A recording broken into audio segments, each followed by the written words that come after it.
that Maarten really has to go at 5:45, because then he has a meeting. So then we won't waste any time. Maybe I can go ahead and sort of welcome everybody. So welcome all of you who are logged in and are in the process of logging in right now.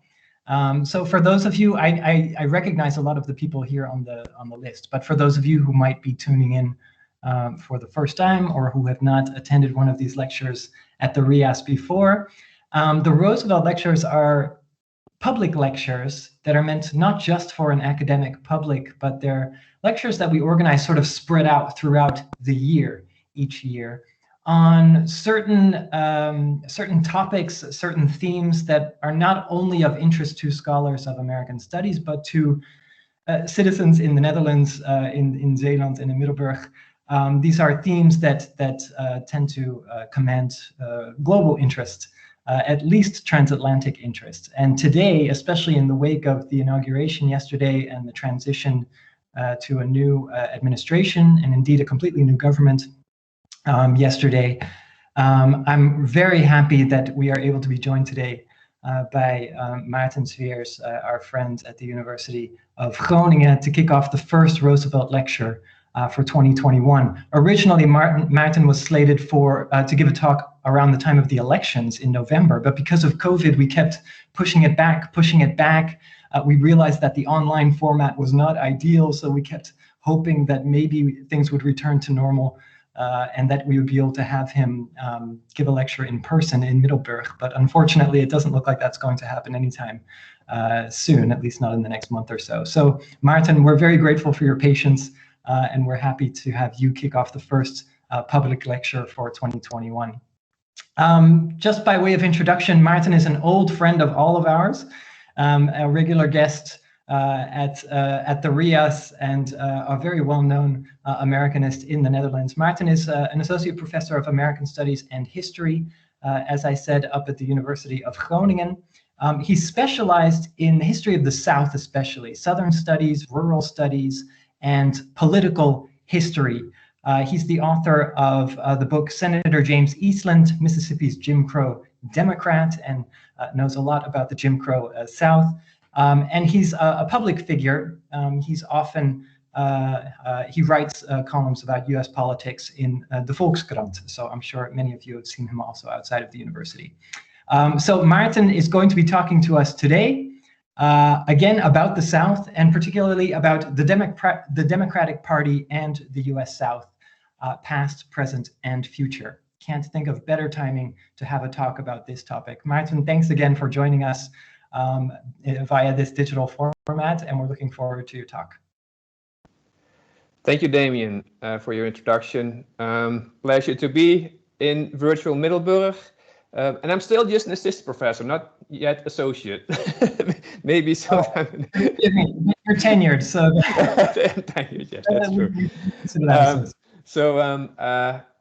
What I'm going to do now, I'm going to try to share my presentation, and that's always a bit of a hassle. I've been practicing it with Dario beforehand. So here we go. And if everything is okay, you can see my first slide now, right? The Democratic Party in the US South with my name on it. Okay, great. Yeah, Damien already mentioned that I specialize in Southern studies. I lived in the South for more than 4 years, in Mississippi and in Louisiana, and also a semester in North Carolina. And I've always been very interested in the South as a region, but also its political culture, because when we think about the South right now, we often think of it as a region where the Republican Party is dominant, but for a really long time, the Democratic Party was sort of the hegemonic power in the southern states, in the former Confederacy. And that's something that I want to talk about today, sort of how did the South become democratic? Why did the South turn to the Republicans? And then at the end, I hope we can have a conversation about the future of the Democratic Party, whether there is a future for the Democratic Party in the South, and what it may look like. But I want to start sort of thinking about where the South is located. And Scholars often use this map to talk about the South, and these states are the states that had slavery up until 1865, that seceded from the Union and from the Confederate States of America, and also the states that had segregation up until the 1960s. So you've got sort of the heartland of the South, that's the dark red states. Sometimes Oklahoma is also included. And the lighter shaded states are considered the border South. So you've got states like Missouri and Kentucky, Mitch McConnell's state, Maryland, and also Delaware, the state of Joe Biden, which did not ratify the 13th, 14th, and 15th Amendments up until 1901. So maybe we can also consider Joe Biden a Southern Democrat. Sometimes people now speak of the Sunbelt South, that also includes Southern California, New Mexico, Arizona, sort of an extension of the South, because they all share more or less a similar climate, but also a similar political and business culture, you could say.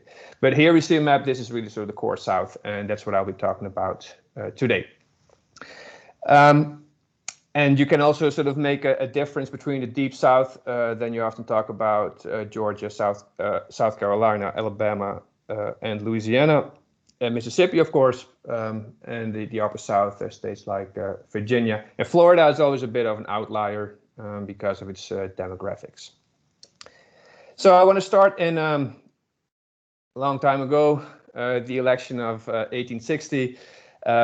The year that Abraham Lincoln became the president of the United States. And this is also sort of maybe one of the first times that you really see this regional divide in the partisan system. This system, the Republicans versus Democrats, is often referred to as the third party system. The second party system was the Whigs against the Democrats. The Whigs disintegrate in the 1850s. And then you see the emergence of the Republican Party, which started out as a white settler party. The Republicans were against the expansion of slavery into the West, represented small farmers living in the North, and the Democratic Party at that point becomes more of a Southern party. And in the election of 1860, the Democratic Party actually falls apart in three different parties, you could say. You had the Southern Democrats, led by Breckinridge, the Northern Democrats, led by Stephen Douglas, and then the Constitutional Union Party, sort of a middle-of-the-road party that contained many of these former Whigs. And because the party was so fragmented, Lincoln was able to win that election. Then the Civil War breaks out, the South secedes from the Union, fights a bloody war for 4 years, and then loses against Lincoln and the North. And Lincoln, of course, is a Republican, and that's important to remember if you want to understand why the Democrats became so powerful at the end of the 19th century in the South. So the period after the Civil War is called Reconstruction. This period lasted from 1865 up until 1877. It's sort of a period that the South came under military rule, especially after 1868 with the advent of radical Reconstruction.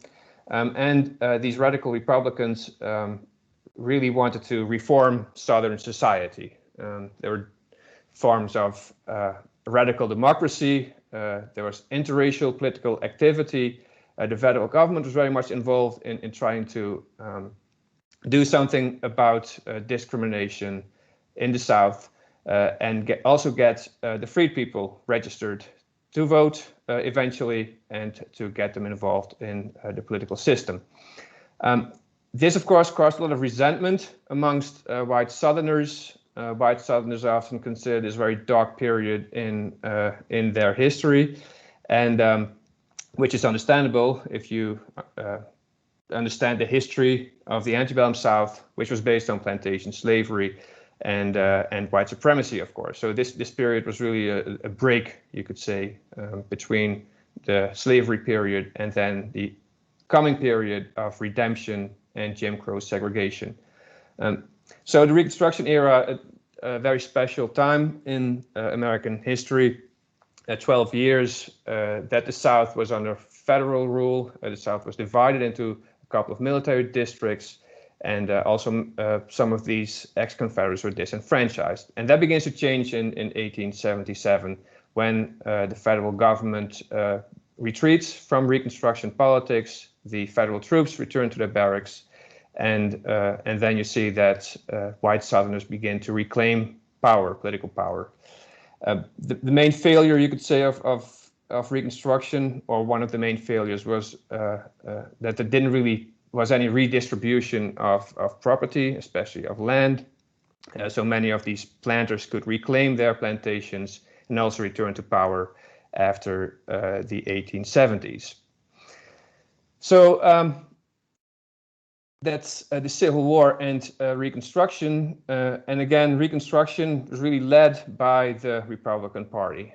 And then we move on to the period between 1877 and the 1890s.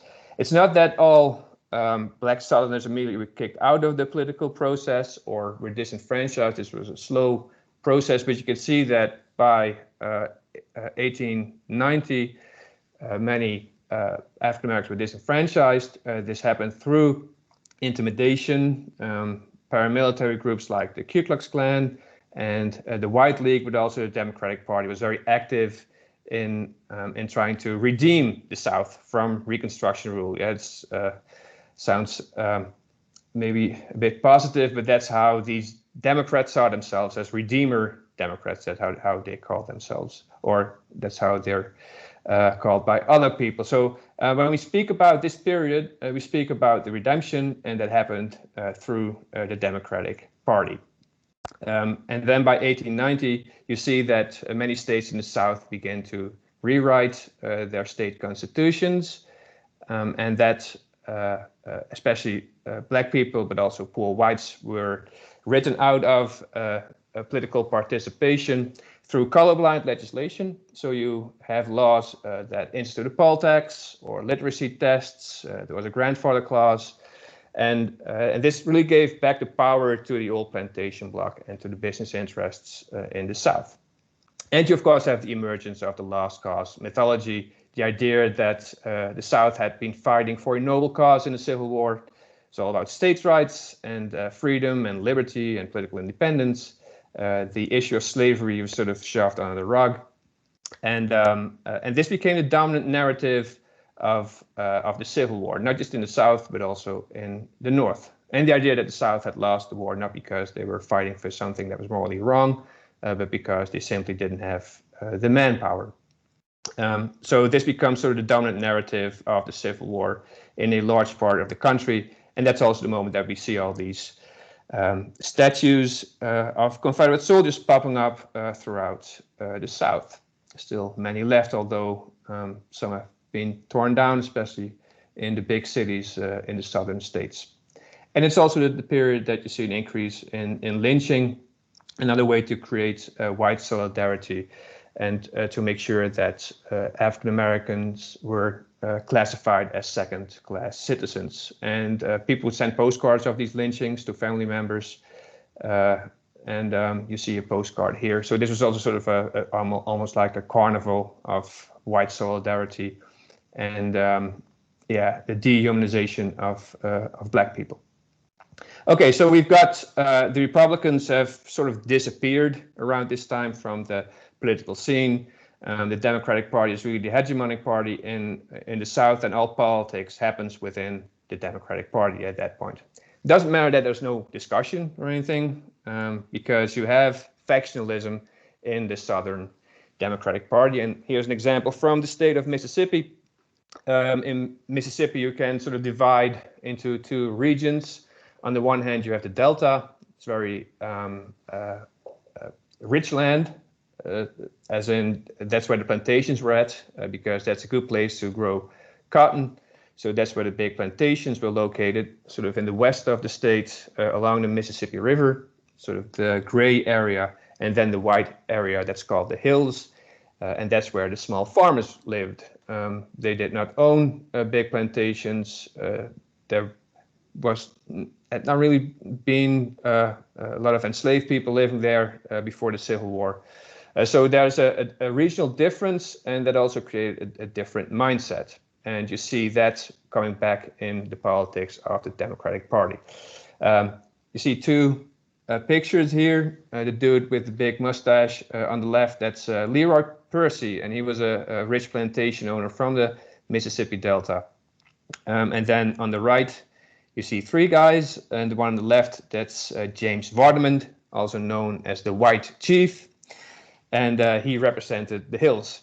And they also practiced a different political style, because the people from the Delta were rich landowners, and they believed in low government investments, not a lot of government intervention, low taxes.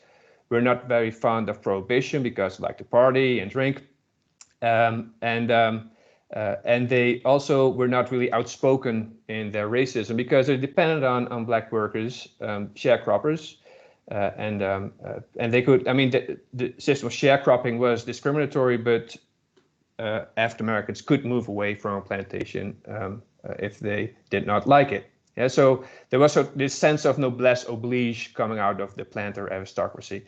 Vardaman was totally different, representing the hills, so the working class whites coming out of this region, and he was much more outspoken in his racism, said terrible things about black people, and really sort of this populist message of, you know, we have to tax the rich, and we have to help the white poor. So these kind of discussions happened not between parties, but happened in the Democratic Party. Leroy Percy ran against Vardaman in 1912. This was the first time that Senate elections were determined by the general electorate, not by the state legislature. And Leroy Percy lost terribly against Vardaman. So Vardaman went to the Senate, and that was the end, basically, of Leroy Percy's political career. There's a great book written by his son, William Alexander Percy, Lanterns on the Levee, came out in 1940. And I used this quote actually in my own book about Senator James Eastland, who was a product of both the hills and the Delta. Because, I mean, it reminded me a bit of maybe, you know, what Hillary Clinton called the deplorables, or sort of a Trump rally avant la lettre. So this is about Leroy Percy trying to explain policy issues, and William Alexander Percy really just being disgusted by the voters that now his father had to appeal to. Yeah, so really this elitism that speaks out of this quote. I studied them as they milled about. They were the sort of people that lynch Negroes, that mistake hoodlumism for wit and cunning for intelligence, that attend revivals and fight and fornicate in the bushes afterwards. They were undiluted Anglo-Saxons. They were the sovereign voter. It was so horrible, it seemed unreal. Well, so you've got here a planter's son describing the voters that his father had to convince. And like I just said, that didn't really work out. So that's the sort of the period between 1900 up until the 1930s, when the Great Depression hit. The South was really the bedrock of the Democratic Party up until that point, but that begins to change when Franklin Roosevelt becomes the president. He's very popular in the South. About 95% of people in states like Mississippi and South Carolina vote for Roosevelt in 1932 and also in 1936. But Roosevelt also tries to expand the Democratic Party and tries to move away from its southern base. And he includes other groups that also benefit from this federal activism coming out of the New Deal state. So, for instance, labor unions, organized labor in the North, not very popular in the South, and it's also an agrarian region. So, but also African Americans who had started to move to cities in the North and in the West during the First World War, the first Great Migration. And Roosevelt sees that these voters can maybe be drawn away from the Republican Party, the party of Abraham Lincoln, into the Democratic Party. And he's pretty successful in doing that.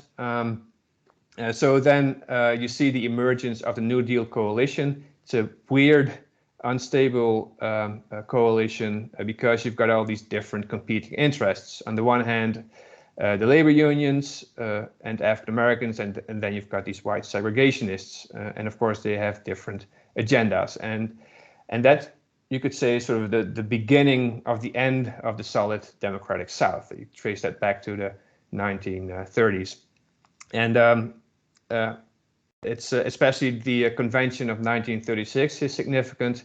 This is the moment that the 2/3 rule is abolished. So that means that a presidential candidate can be nominated with just a majority of the votes. And that means that the South really loses its veto over this process of nominating a candidate. So the 1930s, a significant moment in the history of the Southern Democratic Party, because this is the moment that at least some Southern Democrats begin to reconsider their position within the party.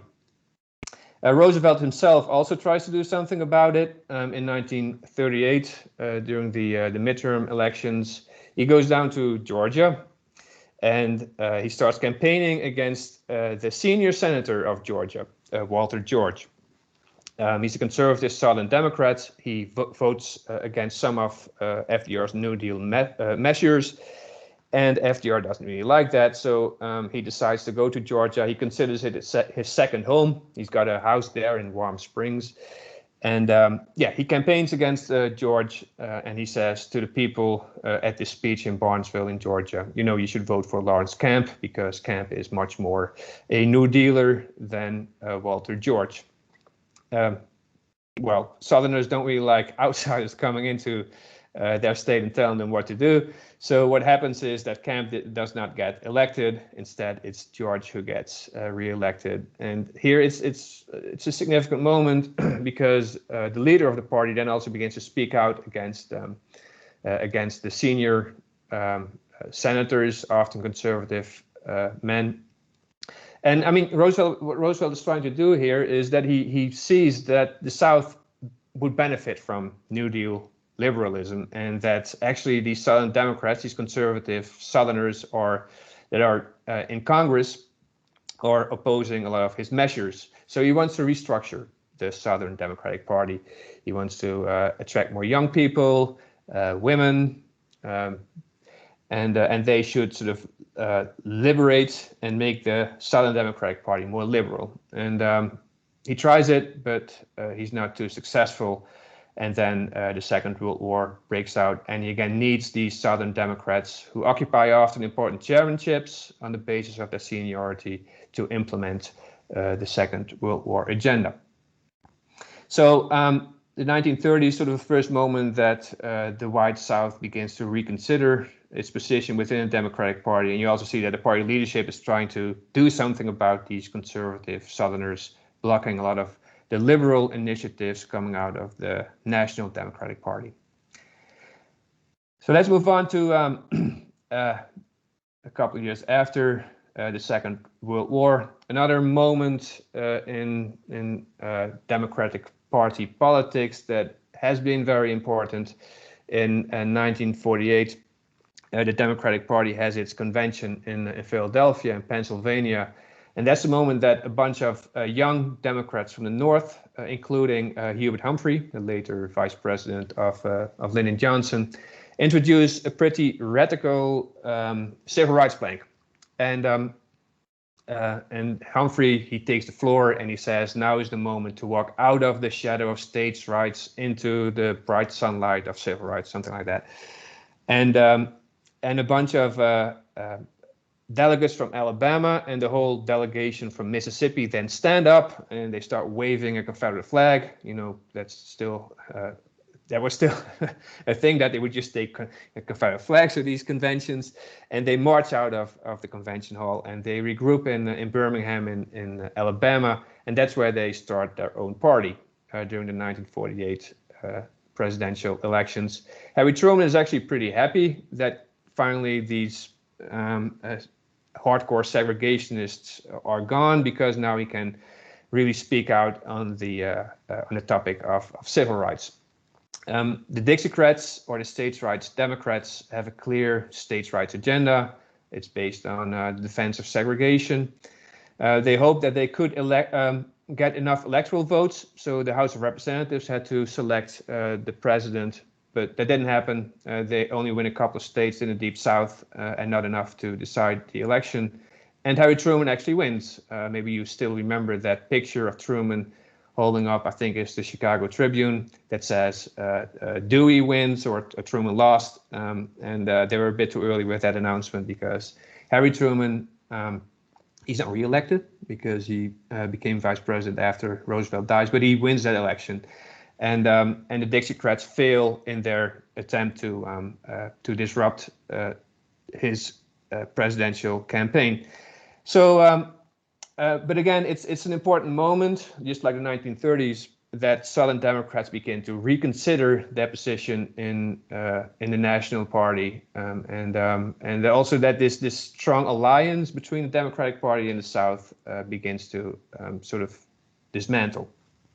It's not that it happens all of a sudden, because in the 1950s, a lot of these former Dixiecrats return to the Democratic Party. They do not get punished severely, do not lose any significant chairmanships.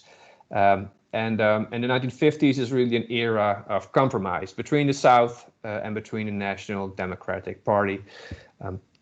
And this leads to no significant legislation in the field of civil rights. In 1957, Congress introduces a Civil Rights Act finally.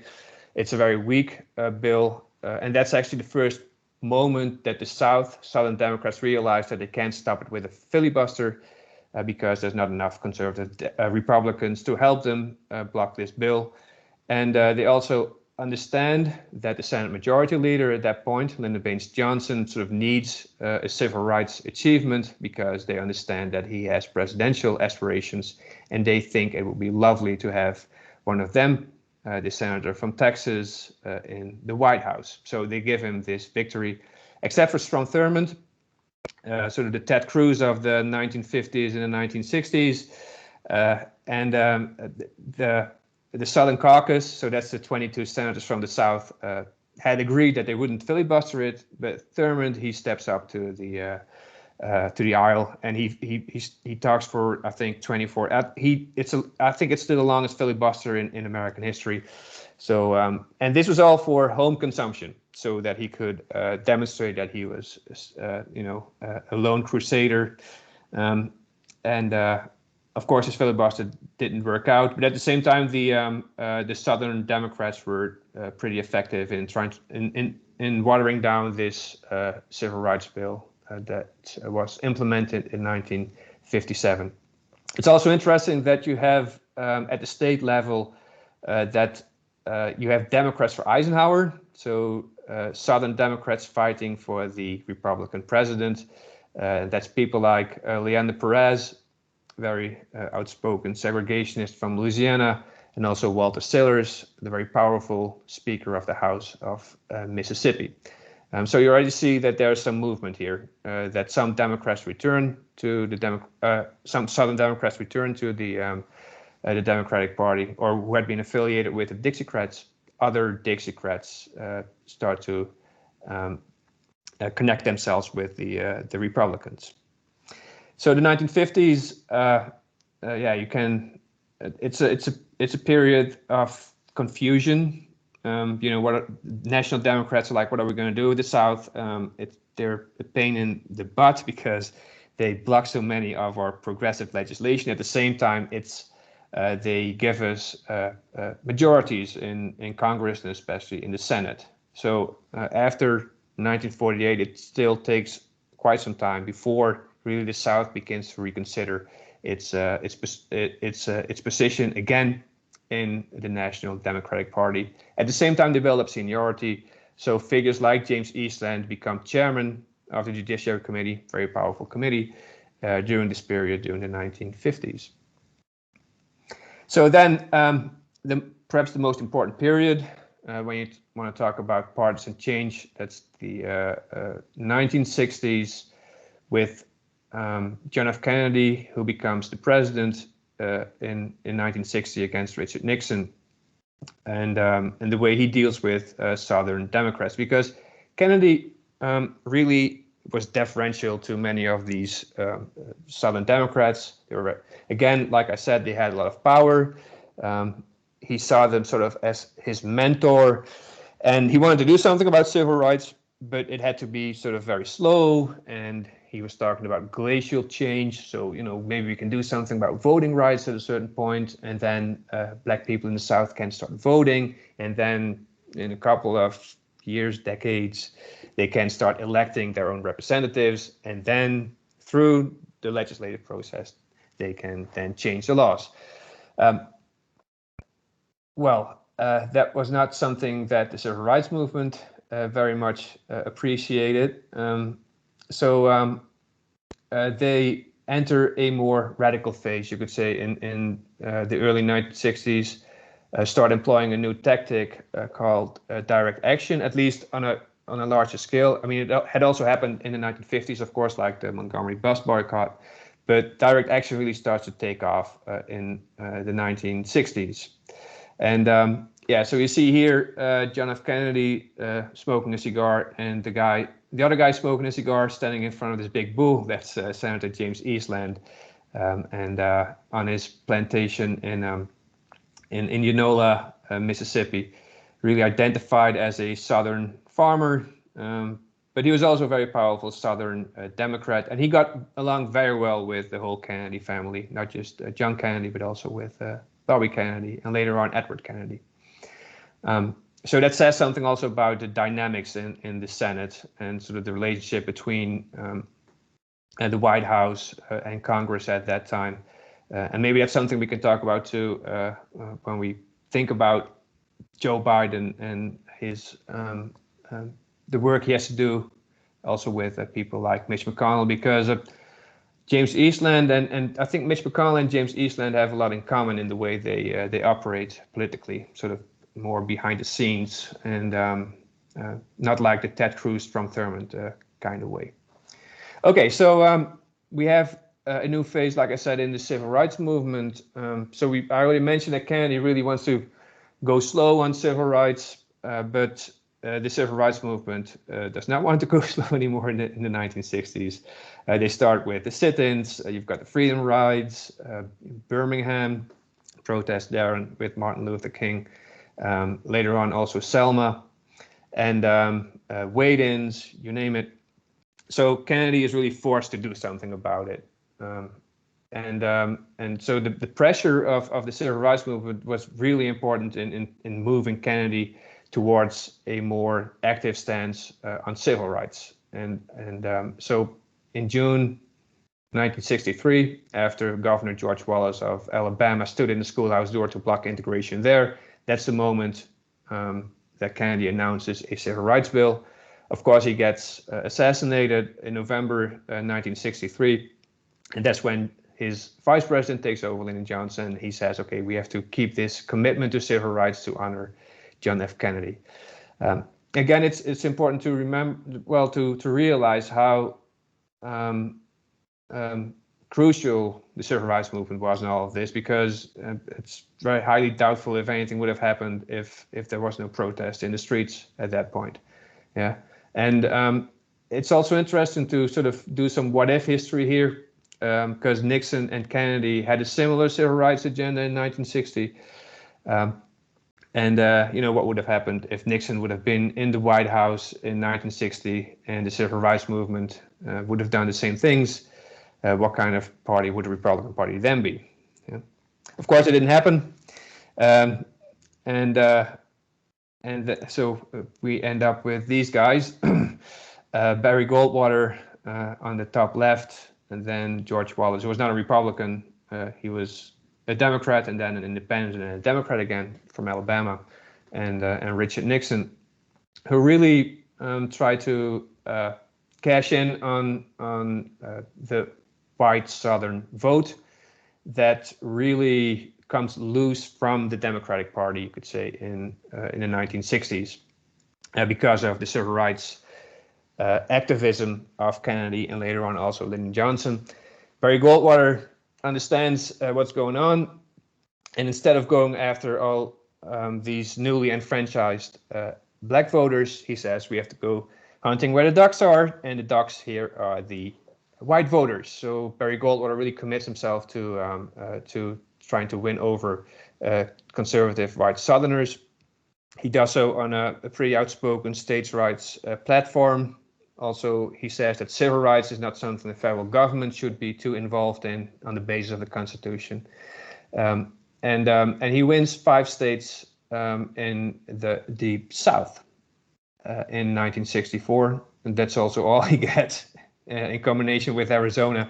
It's a landslide for Lyndon Johnson. But this is really the start of a new Republican Party, I would say.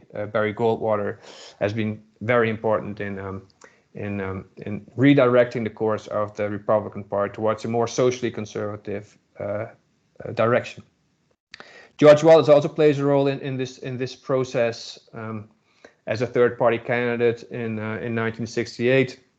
He also goes campaigning in the North, and he gets a significant amount of support from suburban people there, suburban whites, as something that sociologist Michael Rogan has classified as middle-class authoritarianism, that they were attracted by this really outspoken populist right-wing message by Wallace.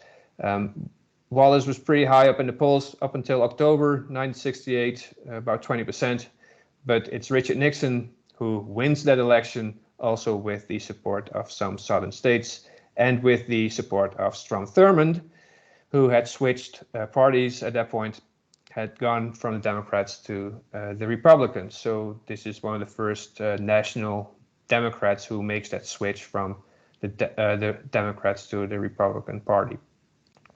So here's a couple of maps of the elections in the 1960s. You see Goldwater's Southern victory and very big defeat in the rest of the country. A lot of people thought that this was the end of the Republicans and the end of conservatism in the United States, but actually it was a rebirth of a conservative movement and the end of the Republican Party as sort of a middle of the road business party, which also had some support, you could say, in states like California and also New York that are now solidly Democratic. And then in 1968, it's Humphrey against Nixon and against Wallace, and you see that Wallace again wins the Deep South and Arkansas, but that Nixon gets the rest of the South. So the vice president of Lyndon Johnson only wins West Virginia, if you can consider that a southern state, and the state of Texas, where Lyndon Johnson is from, of course.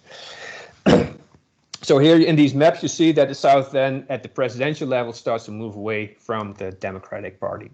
A very significant switch, something that 2 famous political scientists have labeled the Great White Switch that started in 1964 and then ends in 1980, something I will be talking about in a minute. Because the South returns to the Democrats one more time, at the presidential level at least, with this guy. It's Jimmy Carter, the nice peanut farmer from Plains, Georgia. You see him here sitting in a field with some of his peanuts. I'm not sure if they harvest that I don't think they harvest that by hand. I think there's a peanut harvester there in the background of that picture. But anyways, he after Nixon, Watergate scandal, and the war in Vietnam, he presents himself as an outsider. He emphasizes his southern roots. He says, that enables him to be an outsider. He represents the New South, and on the basis of this regional pride, a lot of white Southerners then vote for Jimmy Carter instead of Gerald Ford. It was still a pretty close race, and Mississippi actually was a swing, like a battleground state in this election. It's hard to imagine, but in the end, on election night, it hung in the balance, and they had to wait for the outcome of Mississippi, and eventually Mississippi went to Carter, also with the help of George Wallace, actually. But that was sort of the last time that a significant amount of white Southerners voted for a Democrat, and that had all to do with Mr. Ronald Reagan. Reagan had been active in the Goldwater movement, had tried to become the presidential candidate in 1976. A very conservative agenda. And this is also sort of the moment that the religious right has been mobilized and comes out in favor of the Republican Party.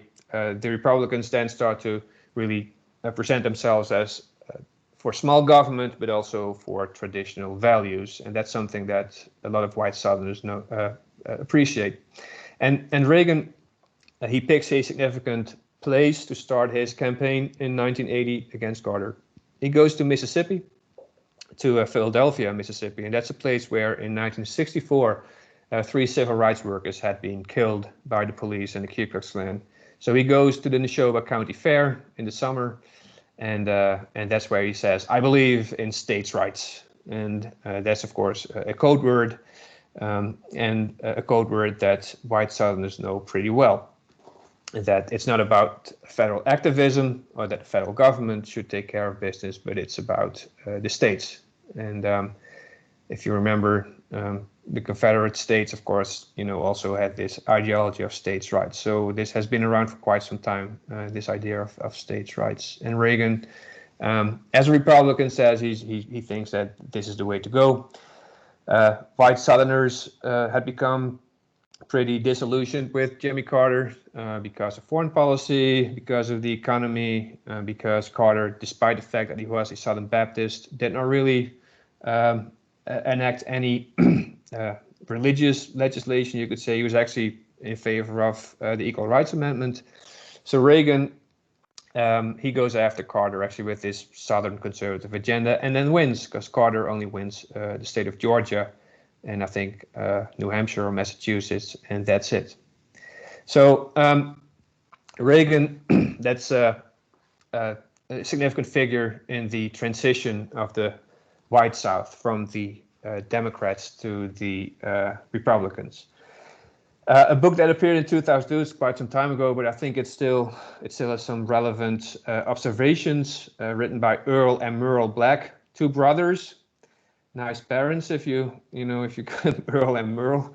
But anyway, so Earl and Merle Black, they write this book, The Rise of Southern Republicans, and they write about this transition from Democratic hegemony to Republican domination. So we not have Republican hegemony right now.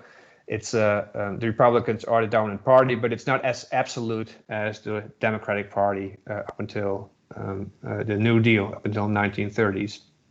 They come up with this concept of the Great White Switch between 1964 and 1980. And with Reagan, that's the moment that a significant amount of white Southerners really begin to identify as Republicans. And this also trickles down from the presidential level. Black and Black really see the presidential elections as sort of the engine of partisan change.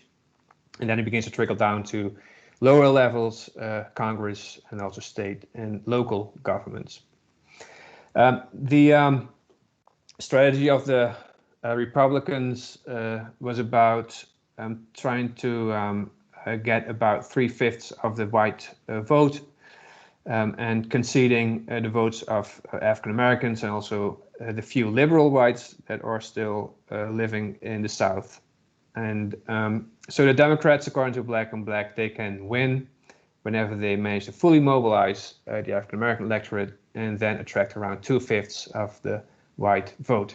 They don't really write that much about the Latinx vote in the South, which has, of course, increased, especially during the last 20 years, I would say, and how they sort of figure in this dynamic. Maybe that's something we can talk about later on. And we have, of course, seen that there are some swing states in the South, starting in, Clinton still managed to win a couple of southern states, and also Barack Obama with North Carolina and Virginia in 2008. Virginia, I think, has voted consistently Democratic since 2008 with Obama, at least in presidential elections. North Carolina, not so much. Then we've seen the example of Georgia in the last election, and Texas has been labeled a swing state for quite some time now, but still hasn't come through for the Democrats, despite a significant amount of Latinx people living there, of course.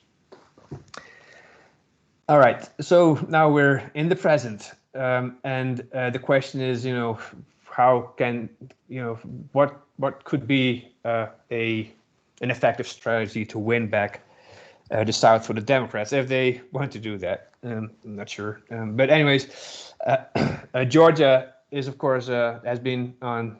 No, shit, I'm not going to say it.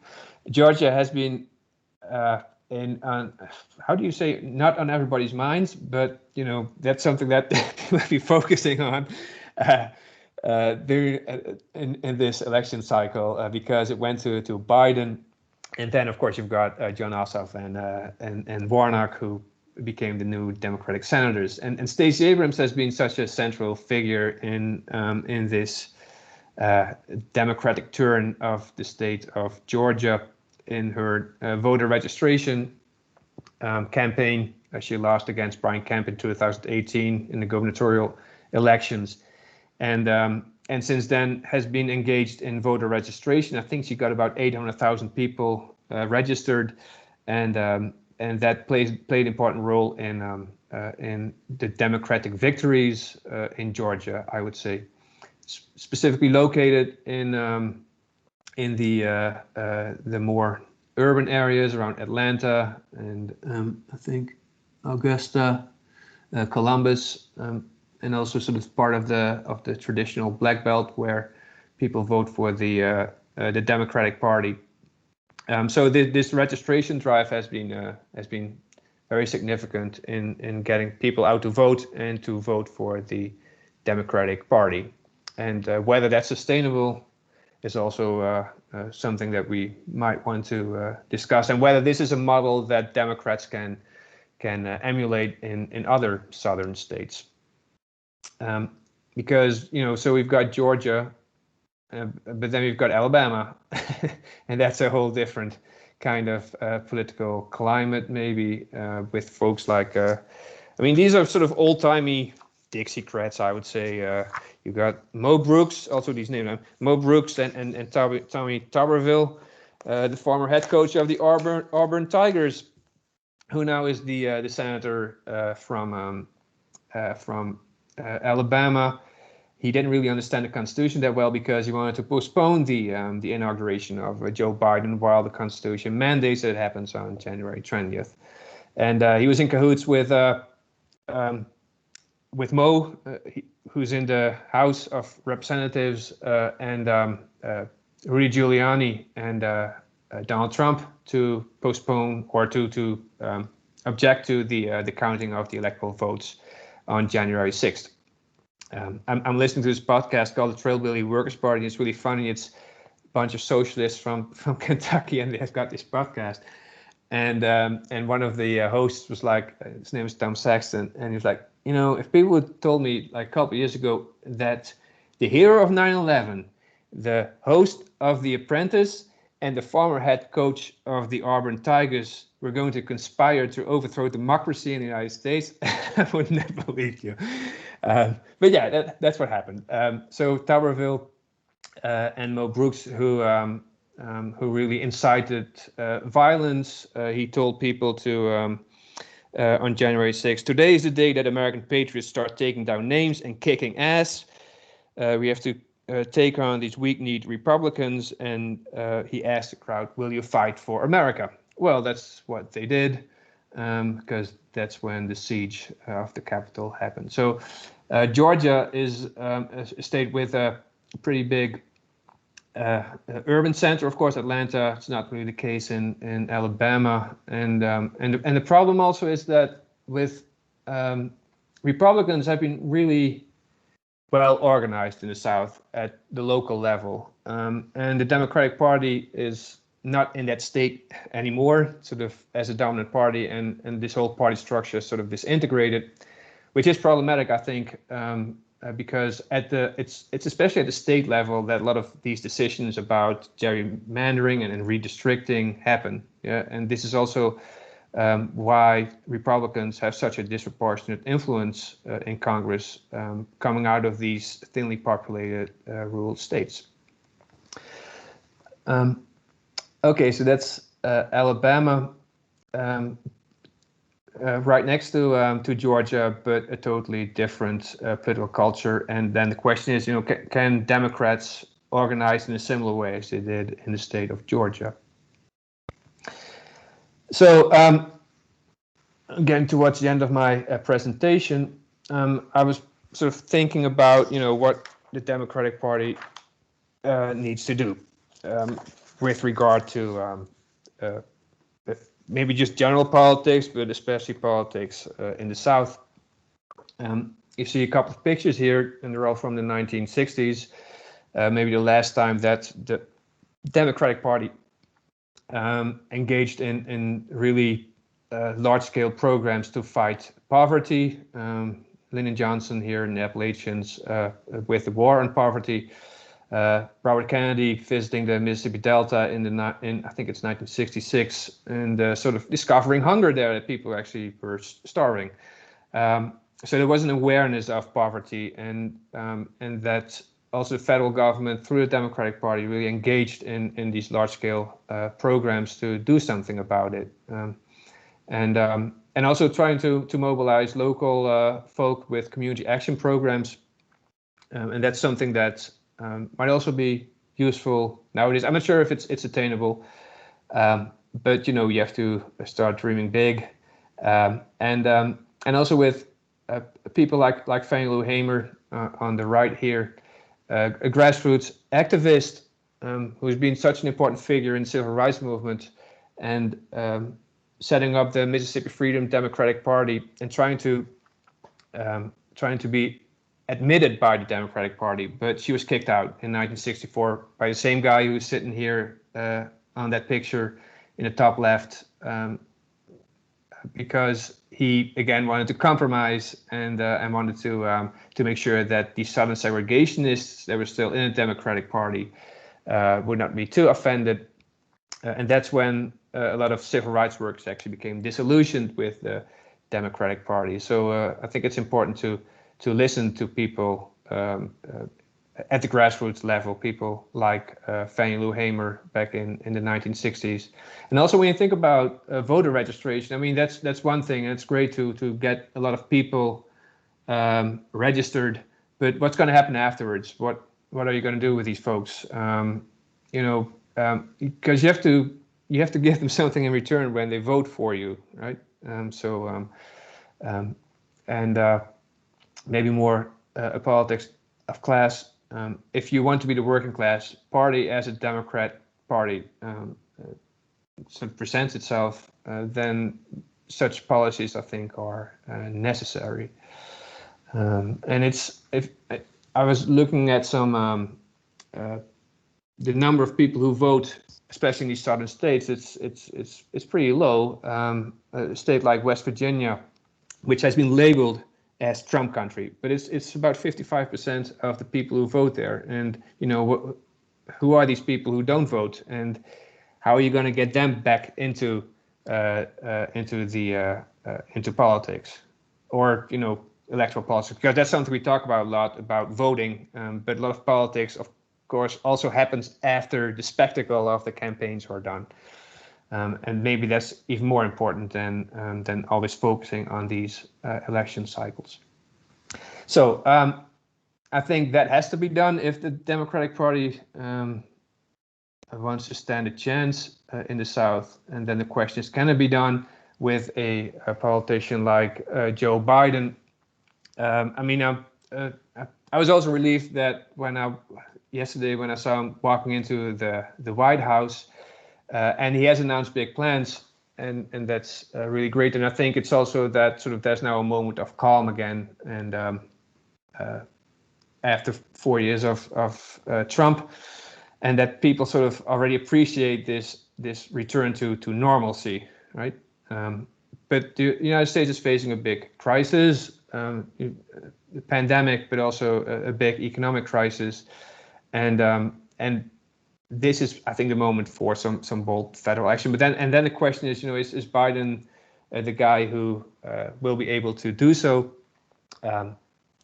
He, of course, last spring he came in the news with his that he was able to compromise with the Southern segregationists, and he actually mentioned James Eastland and Strom Thurmond, and he got a lot of backlash from African Americans actually for saying that. And again, now it's this whole thing about Biden and Mitch McConnell, that they consider themselves friends or something. This slide is actually from before the Georgia elections, because of course McConnell is no longer the Senate leader, which gives Biden maybe a bit more leeway to implement some of the bigger ideas that he has. But yeah, it's and that's why I put the cover of that book by Nick Cotts on the right there. A book written in 1969, or that's when it came out. Let Them Eat Promises, the politics of hunger in America, and that's something the Democratic Party has been pretty good at, in making big promises, but then it doesn't really materialize. And material things, I think that's what people need right now in the United States. That's something we can have a conversation about. I'm also curious what you all think, whether the Democrats have a chance in the South. What should be their policy, or is it just, are the Democrats done there? I have some answers. I gave some answers, but I would also love to hear what you think about it. And let's not forget good old Bernie Sanders. This has become a meme. I mean, I've seen so many pictures of this. Him sitting in the Millennium Falcon, in Bird Box, I think, and also in The Shining. But anyways, it's a sad picture, and I hope it's not representative of his position within the Democratic Party, because I think he's got some good proposals to really turn the Democratic Party again into a working class party. Okay, so that's my presentation. A long history of the Democratic Party in the South, and now we can we can still talk about history, because that's what I love to talk about, but of course we can also talk about maybe the future of the Democrats. Although I must say I'm not a political pundit, so if I were, I would be making much more money maybe. Not that I'm making a lot of money right now, but anyways, you get the point. All right, I'm going to end the show, and I'm going to go back to the room. Okay, hello, Damien. Right, thank you very much, Maarten. For what it's worth, I do think you should be earning more money up with your boss if needs